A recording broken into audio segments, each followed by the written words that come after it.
Declan gone to work? He went in early. He doesn't do early. He's been crashing around the place for hours. Oh, me and him both. Last night I couldn't believe my luck. I said to myself, Hazel, things like this don't happen to people like you. Now I've slept on it, I kind of wish it hadn't.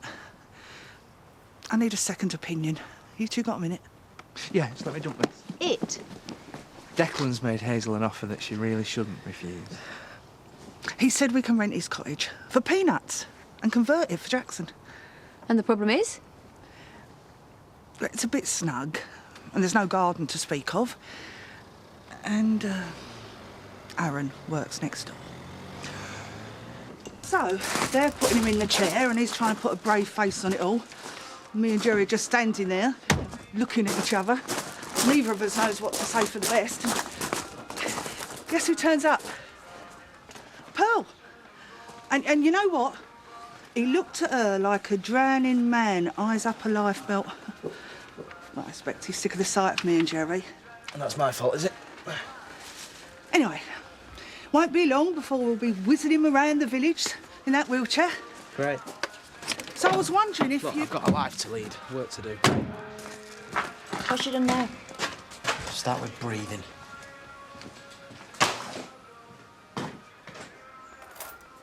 Oh, I've got shopping bags smaller than the ones under your eyes. She kept you up all night? Don't. No, she's in bits in there. Well, she will be, for as long as she knows you'll come running. No, you should have seen the state of her last night. Shaken to the core she was. I mean, talk about bad luck. Well, tell her to come to me when she's got a boy lying in a hospital bed. I know.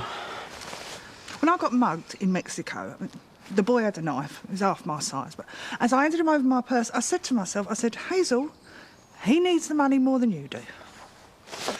I wouldn't share that philosophy with Viv. Not at the moment. Well, if you think she's miserable now, wait till she hears I'm going nowhere fast. Those aren't the keys to you nowhere, are they? Well, you said yes. Well, wouldn't I? I love this place. Feels like home. Oh. See you later. Yeah, see you in a bit. Good news.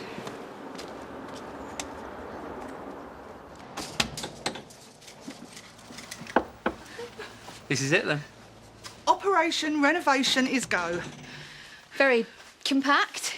I'm going to have Jackson's bed there, the hoist there, and then a wet room for Jackson and the carers through there. And he's OK with that, is he? The wet room being cared for at home thing?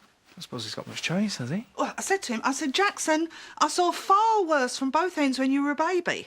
Didn't bother me then, don't bother me now. Oh, we'll have a lovely view of the church. Yeah, he'll be able to see all the comings and goings from Layla's shop. When he's not whizzing round the village in his chair, of course. I think it's perfect, don't you? Yeah, it's not us that matters, though, is it? Have you spoken to the man himself? I was just off to see him. Oh, completely forgot.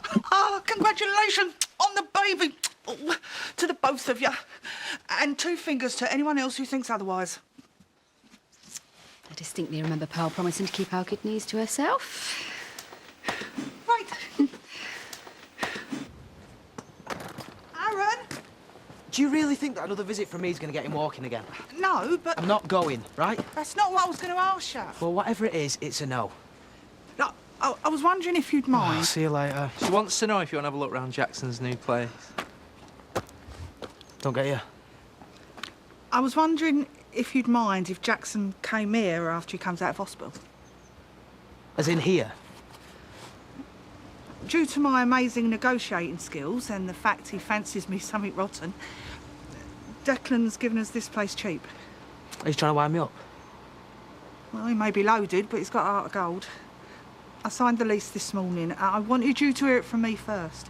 Right, well, now I've heard. What she means is, are you all right with it? Well, it's not up to me where he lives, is it? I mean, we're finished, it's over. Couldn't give a stuff.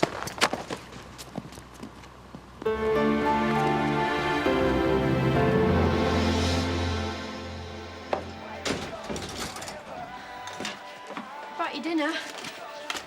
Thought only babies throw stuff out the prams. She is doing me head in going on about Jackson all the time. Only 'cause she thinks you care. Yeah, well, me and him are over. Yeah, but you never used to be, did you? Maybe she just thought you might like to know what he's doing. Yeah, well, she thought wrong. Serious. He's the one who binned me. And you let him. Don't you start. I'm not. And now she's moving him into the village. He's got to live somewhere. What, right under my nose? Next to where I work, so that every time he's out in that flaming wheelchair, all I'll see is him. And so will everyone else. And they'll all blame me.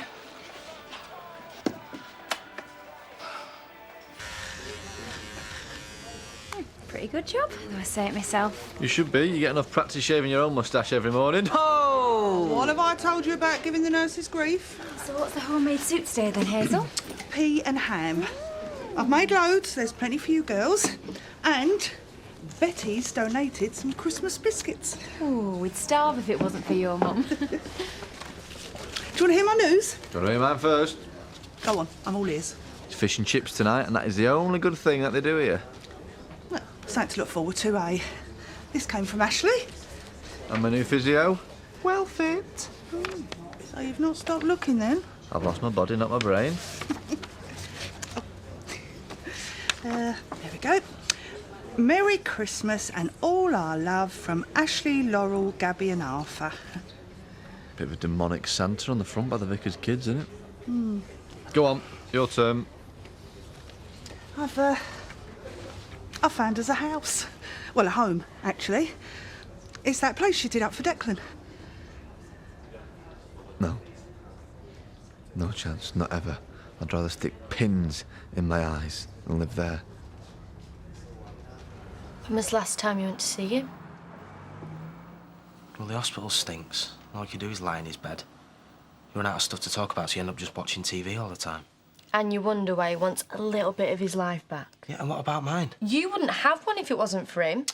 Lost. You owe him big time. No, I don't. Aaron, he made you face up to who you are. If it wasn't for him, you'd still be angry all the time, stomping around the place and beating people up. You reckon? I know. He's been dead good to you. I mean, the stuff he's put up with, most people would have bailed, but he stuck by you. Yeah, probably because he just wanted to get me into bed. It was more than that, you and him. Yeah, but it's not anymore, is it? And it never will be. He is still the same person. Oh, what? And I'm not? You're just so upset I don't think you know who you are anymore.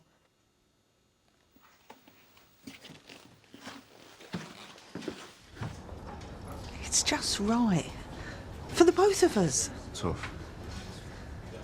Where else are we supposed to go? Anywhere on the planet but there. Whether you like it or not, when you come home... I don't have a home. Not yet. We're going to need support. And we'll get it wherever we live. Emotional support. I mean, a social life. I mean, we've made friends there. And we'll make some more. Declan's only asking a token rent. So now I'm a charity case. He wants to help. A lot of people do. I mean, we've got the whole village behind us. Oh, what's next? A little trip to Lord's with Ashley? In our position, we need all the help we can get. And we'll get it somewhere else. I'm not going back there. Don't do it to me, Mum. Right. So, who's for some soup then? Mum. But you never ask. Mum. I won't be a sec. Come back! Those nurses hadn't eaten for weeks. There's some left for your dinner. I'll make mushroom tomorrow.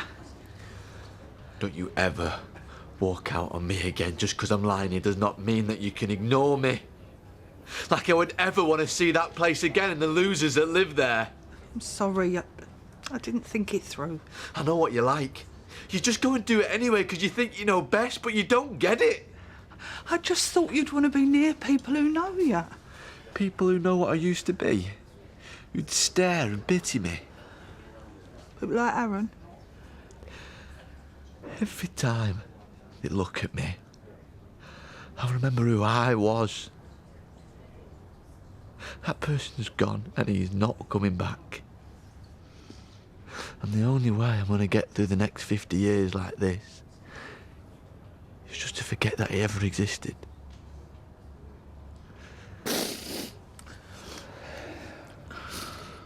And we're back in Emmerdale in half an hour.